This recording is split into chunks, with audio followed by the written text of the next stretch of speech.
the land that gave birth to one of humanity's earliest civilizations, has become a place that many people still hesitate to visit.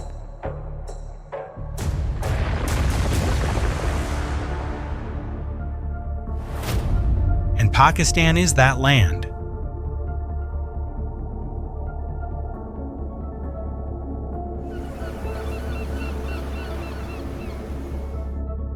Few people realize that it was here, where the Himalayas, Karakoram, and Hindu Kush mountain ranges converge, that the rivers nourishing the Indus civilization more than 5,000 years ago were formed, opening routes that connected the great civilizations of Asia.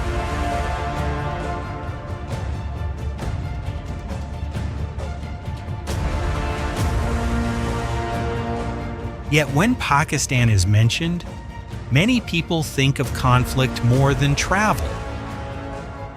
That image has turned a land home to some of the world's most spectacular mountains, ancient cities, and a culture shaped over thousands of years into one of the least explored countries in Asia.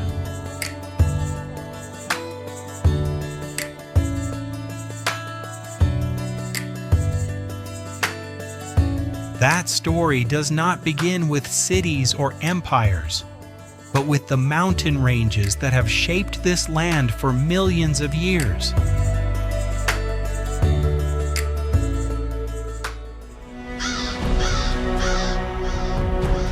Few would imagine that one of humanity's earliest civilizations was born in one of the most rugged mountain regions on Earth, yet Pakistan is where that happened.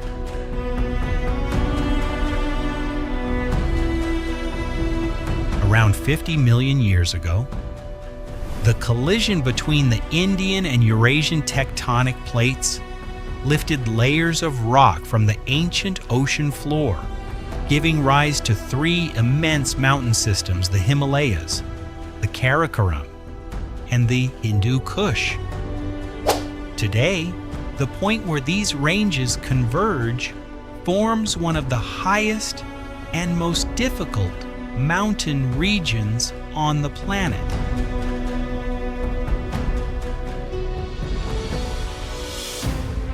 Within the Karakoram Range, Pakistan contains the world's greatest concentration of peaks, rising above 7,000 meters. The most prominent is K2, standing at 8,611 meters. The second highest mountain on Earth, and one of the most challenging peaks ever known to climber.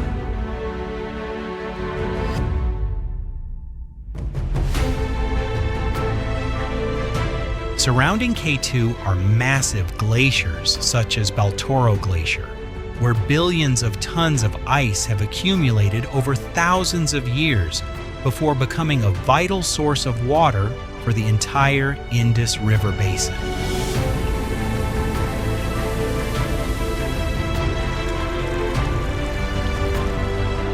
From the snow and ice fields of the Himalaya, Karakoram, and Hindu Kush, the Indus River begins a journey of more than 3,000 kilometers before reaching the Arabian Sea. The river carries fresh water and fertile sediment to the southern plain, creating the conditions that allowed people to live in a land that is largely arid.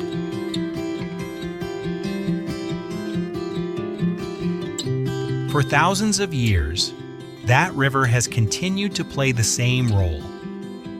Millions of Pakistanis still depend on water that begins its journey in these mountains, showing how a tectonic collision from tens of millions of years ago continues to shape modern life directly.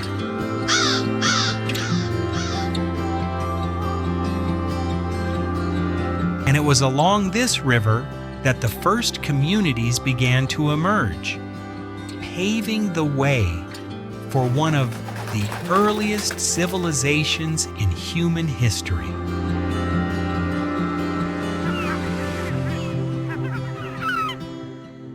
Nature created the land, the rest belonged to people.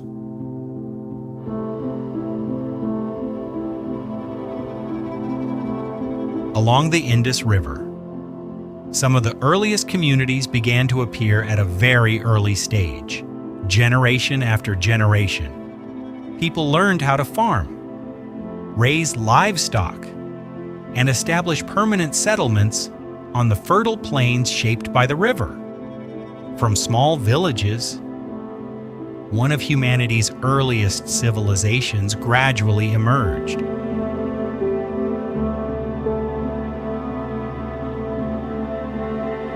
One of the oldest traces of that story is Mehrgar, from around 7,000 years before Christ.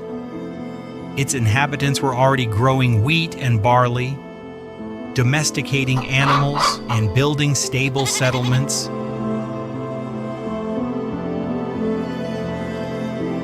Archaeological discoveries also show that they produced pottery, crafted tools, and even practiced early forms of dentistry. Mehrgar is considered one of the oldest agricultural communities in South Asia, laying the foundations for the Indus Valley civilization that would develop thousands of years later.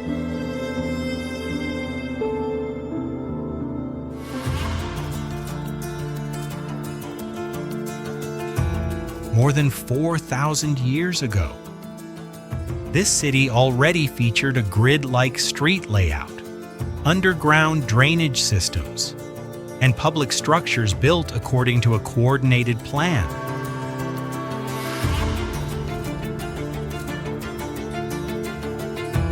While many civilizations of the same era constructed enormous palaces or monumental tombs to display power, Mohenjo-daro reflected a society that placed greater value on urban life, sanitation, and community organization. Even today, many archaeologists regard it as one of the most advanced planned cities of the ancient world.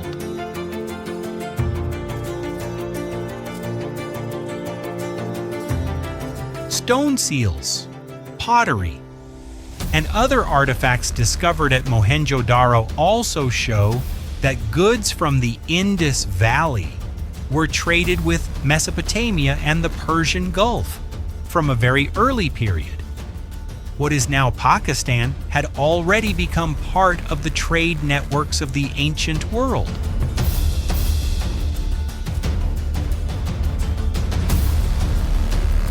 Yet over time, these cities gradually disappeared. To this day, the exact cause remains a mystery. Changes in the course of the Indus River, shifts in climate, or a combination of different factors may all have contributed to the decline of a civilization that once flourished.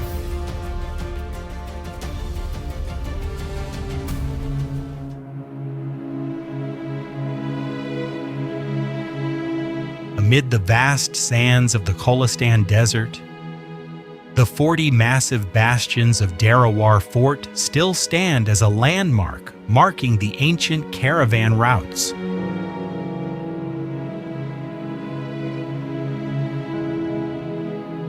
The fortress was built to control and protect merchant caravans crossing the harsh desert, a corridor that once connected South Asia with Central Asia and the Middle East. Along with goods, ideas, beliefs, and cultural influences also spread through these caravans from this land to many other regions.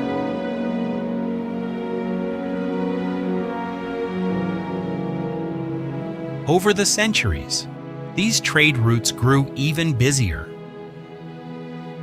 They turned Pakistan into a land that merchants sought to cross, scholars wished to visit, and empires competed to control.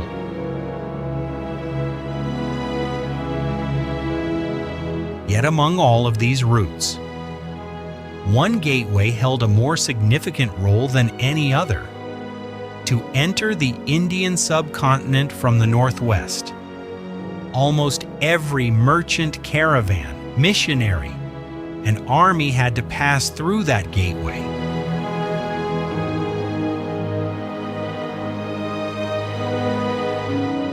After the Indus civilization gradually faded into history, Pakistan's geographic position continued to make it a bridge between Central Asia, South Asia, and the Middle East. For anyone seeking to enter the Indian subcontinent from the northwest, this land was almost impossible to avoid. Merchants, missionaries, and empires all passed through it on their journeys.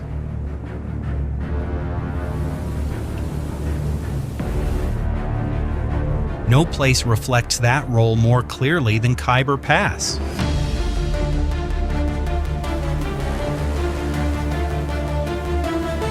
This narrow mountain pass, carved between rugged rocky ranges, has long served as the most important gateway linking Afghanistan with the Indus Plains. For more than 2,000 years, Persians, the armies of Alexander the Great, the Kushan dynasties, the Mughal Empire, and later the British Empire all traveled through this route. They brought more than soldiers. They carried goods, languages, beliefs, and knowledge across continents.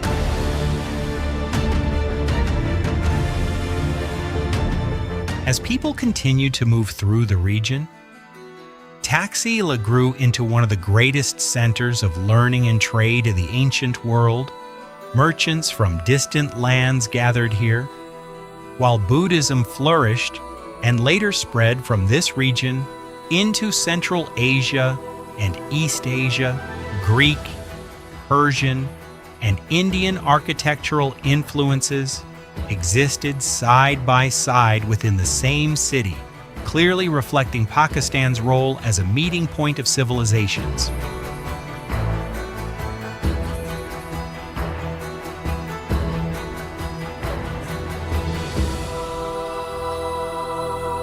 For thousands of years, people continued to cross these mountains, and each civilization left a part of itself behind on the land that is now Pakistan.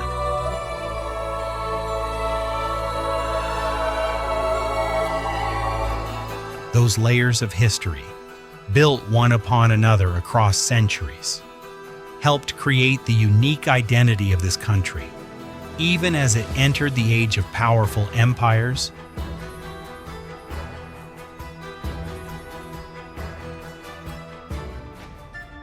What made one empire after another seek control of the same land for more than 2,000 years? The answer lies in geography. Anyone attempting to enter the Indian subcontinent from the west could hardly avoid Pakistan.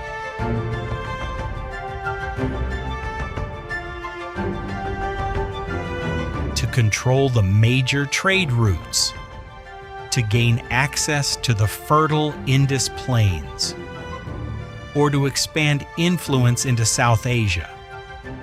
Control of this land came first. As a result, merchants were eventually followed by conquering armies.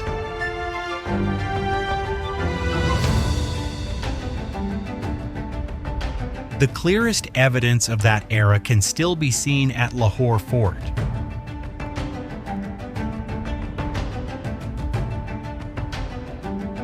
Expanded by successive Mughal rulers.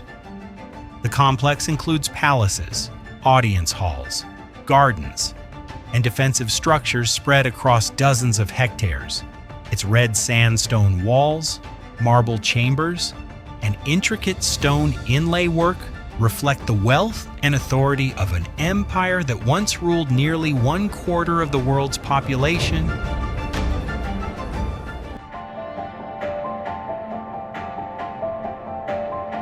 Not far away stands Badshahi Mosque, commissioned by Emperor Aurangzeb in 1673 for more than 3 centuries. it has been regarded as one of the largest mosques in the world, capable of accommodating tens of thousands of worshippers at the same time. Even today, it remains one of the strongest symbols of the period when Pakistan stood at the heart of the Mughal Empire.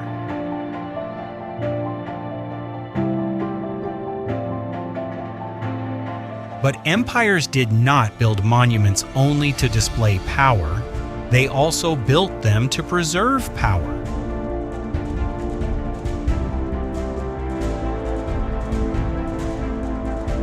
This fortress was commissioned by Sher Shah Suri in the middle of the 16th century after defeating Emperor Humayun of the Mughal Empire.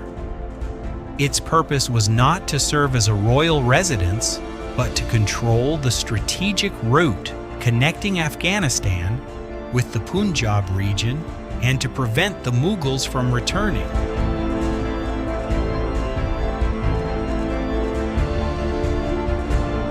Covering more than 70 hectares, Rhoda's fort is surrounded by walls stretching nearly 4 kilometers, reaching heights of up to 18 meters in many sections, and protected by 12 massive gates. It was not simply a fortress, but an entire military stronghold designed to control all movement through Pakistan's western gateway.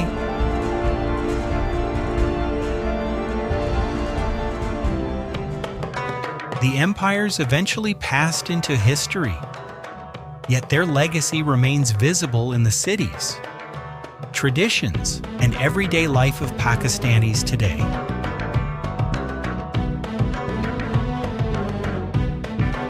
Few countries in Asia possess as much cultural diversity as Pakistan.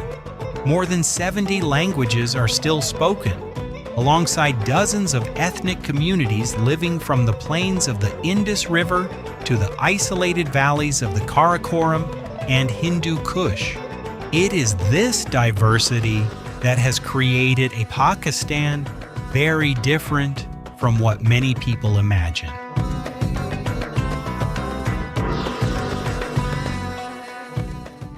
No place reflects that more clearly than Kailash Valley.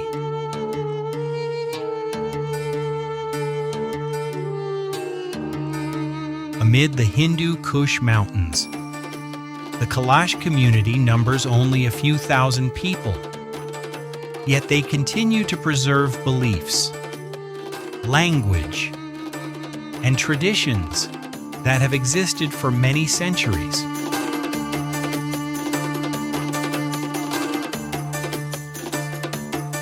Three times each year, the Chilamjos, Uchao, and Chalmos festivals transform the entire valley into a sea of color filled with drum beats, traditional dances, and ceremonies marking the changing seasons.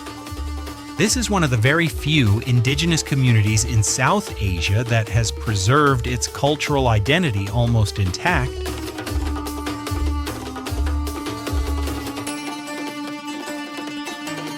But not every community in Pakistan is shaped by tradition. In some places, it is nature that determines how people live.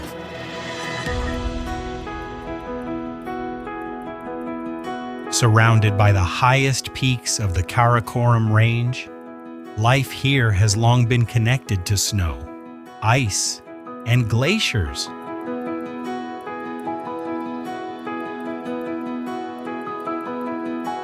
The Hunza people channel water from the high mountains to narrow terraced fields, making use of every small piece of land for farming and building villages along the mountain slopes.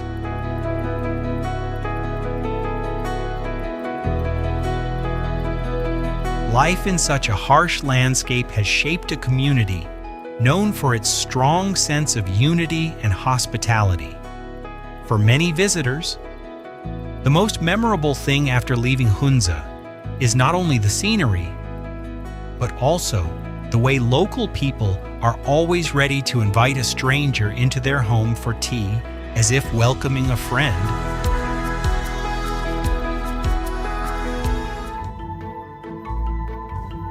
That identity is not preserved only in villages, it also appears on the roads.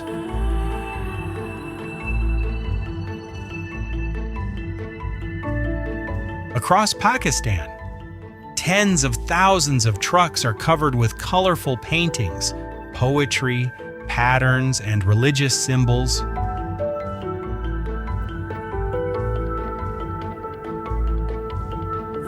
From a simple form of decoration, truck art gradually developed into a distinctive art form that people can instantly recognize as uniquely Pakistani. Each truck is decorated according to its owner's ideas, turning a cargo vehicle into a moving work of art.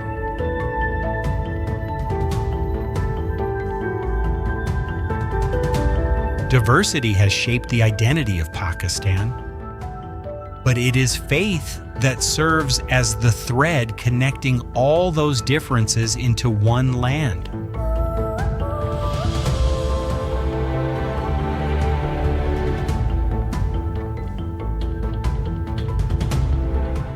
Few people realize that before becoming one of the largest Muslim countries in the world, Pakistan was once a land where Buddhism flourished along ancient trade routes.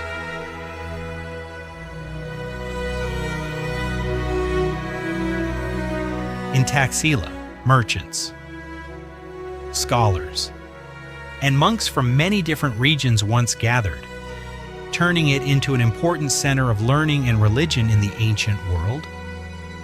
From there, Buddhism not only existed within cities, but also continued to spread through the valleys and mountain ranges of the north.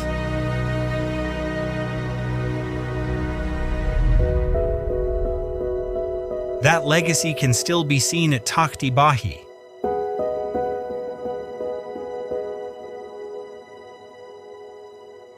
Perched on a rocky hillside, this Buddhist monastic complex, nearly 2,000 years old, still preserves meditation courtyards, classrooms, and pathways once used by monks. It shows that Pakistan was once an important part of the spread of Buddhism across Asia.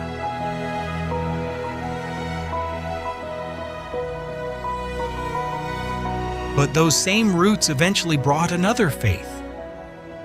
Over many centuries, Islam gradually spread across this land, not only through dynasties but also through Sufi missionaries, music, poetry, and everyday life. From that point on, faith became a deeply rooted part of Pakistan's identity.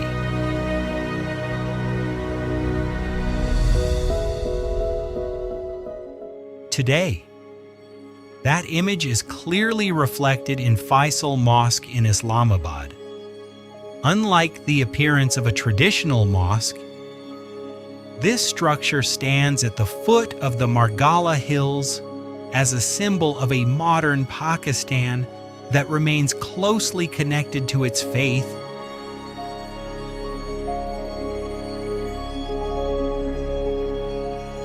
Pakistan does not simply preserve monuments from different eras.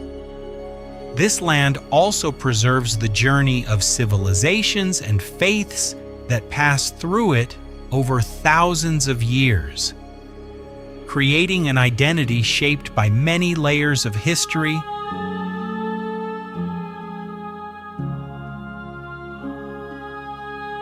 But even though people built monasteries, mosques, cities, and empires, there has always been a greater force shaping Pakistan from beginning to end.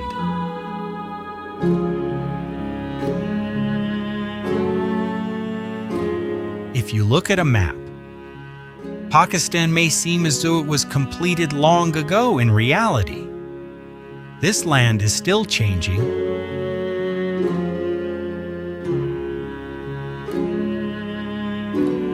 Rivers continue to shift their courses, mountains continue to be carved away by snow and ice, layers of rock continue to be shaped every day by wind and water.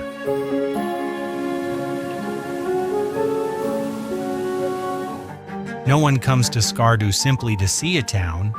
They come because from here, it is possible to witness one of the most powerful geological processes still taking place on Earth.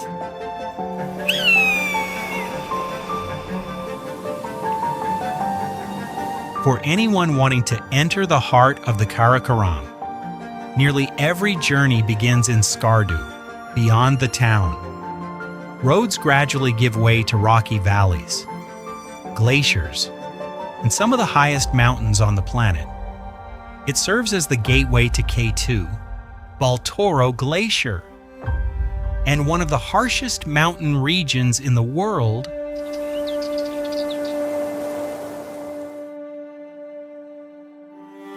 Skardu is not simply a destination, it is the boundary between the human world and a landscape where nature still remains completely in control.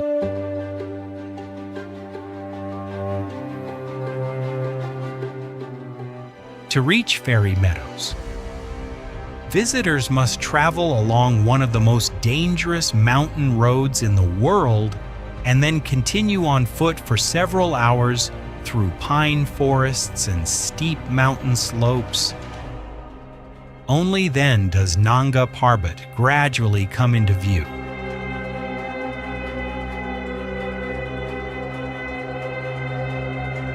Rising more than 8,000 meters above sea level, it is the 9th highest mountain in the world and also one of the most dangerous peaks ever climbed. Local people once called it the Killer Mountain because of its nearly vertical rock faces and weather that can change within only a few hours.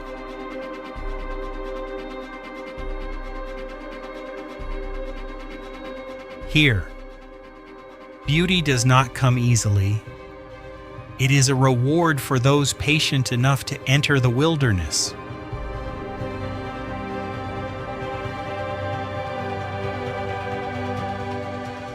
Not every road is created to conquer nature.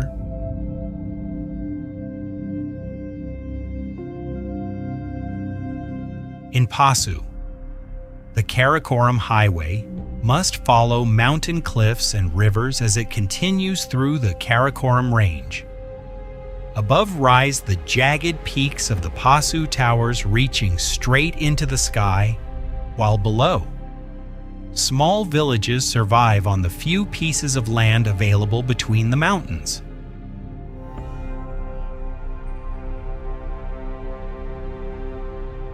The landscape shows that for thousands of years, people have never been able to change the terrain here.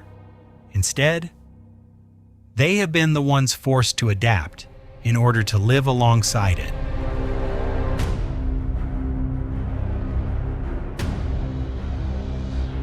Yet even places that seem stable can be transformed overnight.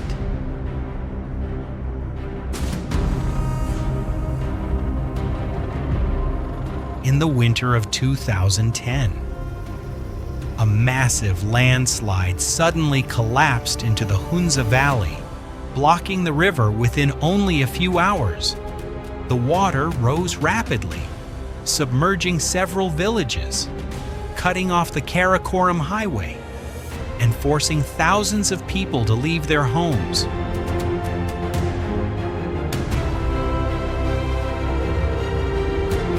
From that event, Atabad Lake was born.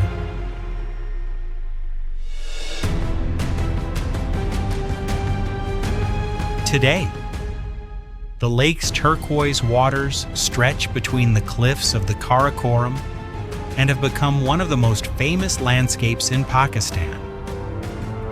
But beneath that water, roads and communities that once existed still remain.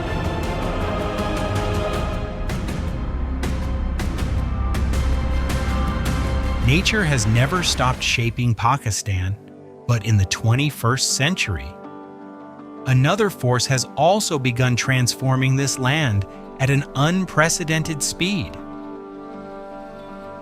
That force is humanity.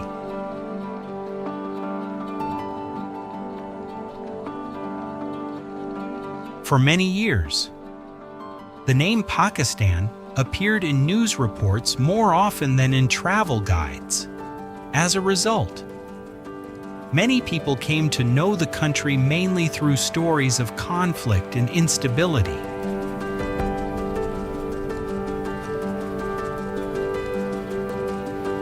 But that is only one part of Pakistan. While many perceptions still remain, a very different Pakistan is gradually emerging.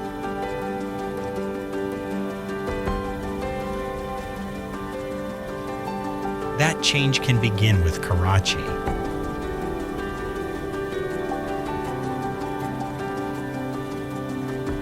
From a small fishing village on the Arabian Sea coast, Karachi has grown into a city of more than 20 million people and the largest economic center in Pakistan. Most of the country's imports and exports pass through its port system before continuing to the Middle East, Africa, and many other regions of the world.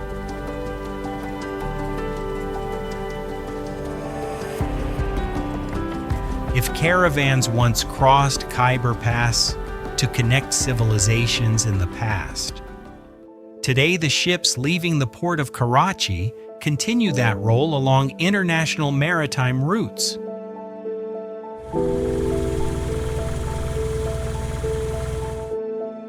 But Karachi is not the only place changing Pakistan's position on the trade map.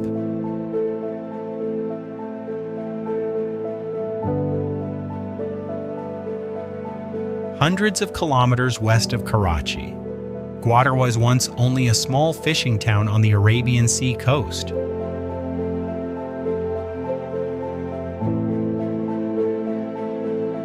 Today, it is being developed into one of the most important deep-water ports in the region, located near the entrance to the Persian Gulf. Gwadar occupies a strategic position on the energy transport routes connecting the Middle East with Asia. That location is the reason why the city is expected to become a major new cargo hub in the future.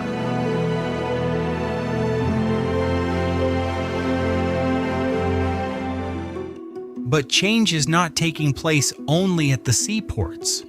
It is also reflected in the way Pakistan is building its future.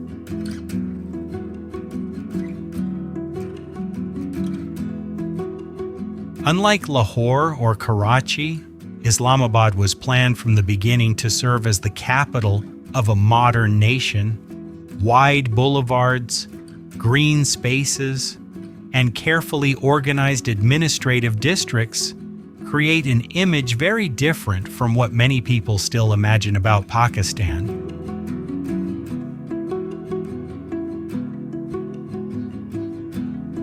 It is a Pakistan trying to balance its traditional identity with the development of the 21st century.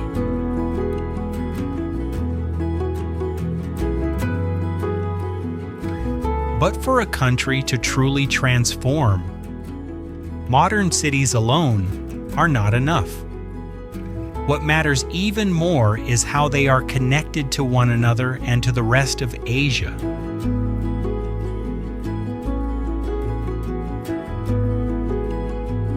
China-Pakistan Economic Corridor. How can a land that once served as a gateway to the Silk Road once again become an important connection route for Asia?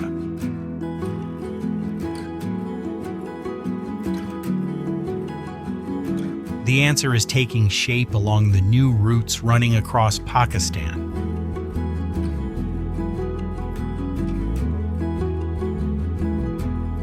Thousands of kilometers of highways, railways, and energy infrastructure are being developed through the China-Pakistan Economic Corridor, or CPEC, from Gwadar Port on the Arabian Sea.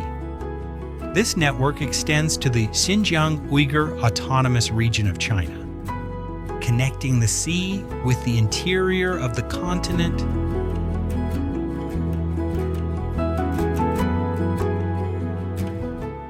more than 2,000 years ago. Merchants carried silk, spices, and knowledge across Khyber Pass on their way to South Asia. Today, goods still pass through this same land, except that they travel by highways, railways, and container ships rather than camel caravans.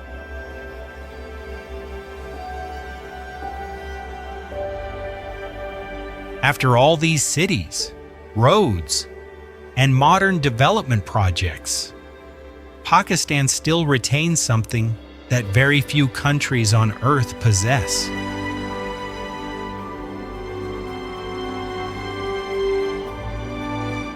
Perhaps the most fascinating thing about Pakistan is not what we have seen.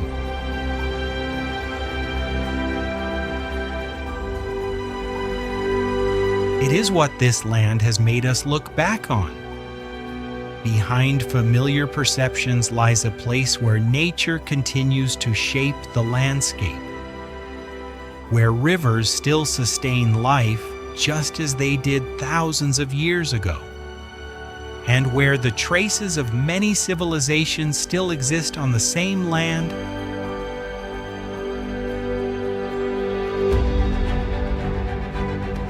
Pakistan is not a country that can be understood through a few news headlines or a handful of familiar images. It needs to be understood through the entire journey, because only by putting all of those pieces together can we understand why this land became a bridge between civilizations for thousands of years, and why it continues to hold a special place in the 21st century.